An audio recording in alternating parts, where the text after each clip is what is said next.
আসসালামু আলাইকুম, কেমন আছেন আপনারা সবাই?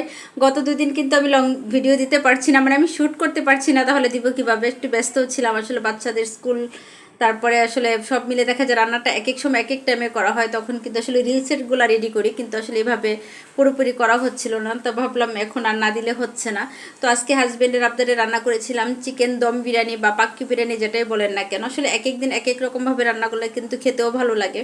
তো আমি চিকেনটা রেডি করে নিচ্ছি, চিকেনটা ভালো করে ক্লিন করে ধুয়ে তারপর কিন্তু আমি আদা রসুন বাটা, মরিচ গুঁড়া, বিরিয়ানি মশলা, তারপর টক দই ফেটিয়ে দিয়েছি, যা যা মশলা লাগে আর কি সবই দিয়ে দিয়েছি, মানে আমার ঘরে থাকা যা ছিল। আর বিরিয়ানি মশলাটা তো এমনিতে দিতেই হয়। তো এদিক দিয়ে কিন্তু আমি যেহেতু বাসমতি চাল দিয়ে করবো, চালটা কিন্তু আমি ধুয়ে পানি ঝরিয়ে রেখেছিলাম। তারপর কিন্তু আমি বেশি করে প্যানে পানি দিয়ে দিলাম, পানিতে কিন্তু এলাচ, দারচিনি, তেজপাতা, লবঙ্গ সবই দিয়ে দিয়েছি। তারপর একটু বেশি পরিমাণ লবণ দিয়েছি, যাতে রাইসটার ভিতরে লবণের যে স্বাদটা এটা ঢুকে আর কি। তারপর কিন্তু আমি 90%-এর মতো রান্না করে নেব, কারণ এটা মোটামুটি রান্না করেই নিতে হয়, তারপরে দমে জাস্ট থাকবে আর কি। এই যে আমার রাইসটা কিন্তু প্রায় হয়ে আসছে, আর ওই দিক দিয়ে কিন্তু আমি পেঁয়াজ বেরেস্তা করে তারপরও আলুগুলো কিন্তু ভেজে নিচ্ছি। আর আলুগুলোতে কিন্তু একটু ফুড কালার দিলে ভালো হতো, তো ফুড কালার নেই, আমি হলুদ দিয়ে ভেজে নিচ্ছি। আসলে আমি কিন্তু প্রায় সময় কাচ্চি রান্না করতে চাই, কিন্তু কাচ্চিটা রান্না করতে একটু ভয় ভয় লাগে যে আসলে ঠিকঠাক মতো হয় কিনা। তবে ইনশাল্লাহ একদিন সাহস করে করেই ফেলবো। তো এই পাক্কি বা দম বিরিয়ানি যেটাই বলেন না করে, এটা কিন্তু আমি এর আগে অনেকবার করেছি, কিন্তু আমি বাসমতি চাল দিয়ে করা হয় না, চিনি গুঁড়া চাল দিয়ে করা হয়েছে। তো আমার মনে হয় এই পাক্কি বা দম বিরিয়ানিটা এরকম বাসমতি চাল দিয়ে করলে দেখতেও সুন্দর লাগে, খেতেও ভালো লাগে। চিনি গুঁড়া চাল দিয়ে তো ফ্লেভার আলাদা ভালো হয়, এটা তো মজাই।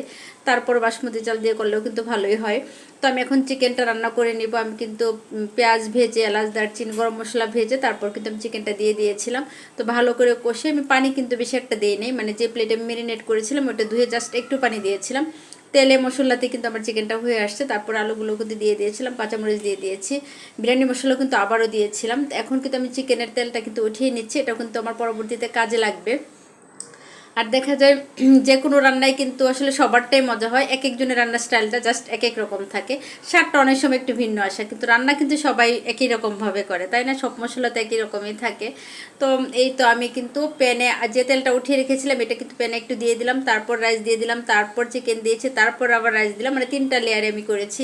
কিশমিশ দিয়ে দিলাম, কাঁচামরিচ, পেঁয়াজ বেরেস্তা, তারপর একটু বাটারও দিয়ে দিলাম। এখন কিন্তু আমি ঢেকে দেবো। আমি কেওড়া জল বা এরকম কোনো কিছু মানে দিই না, যেহেতু আমার ঘরে ছিল না, আর ওটা দিলে আমার মেয়েটা বেশি একটা পছন্দ করে না।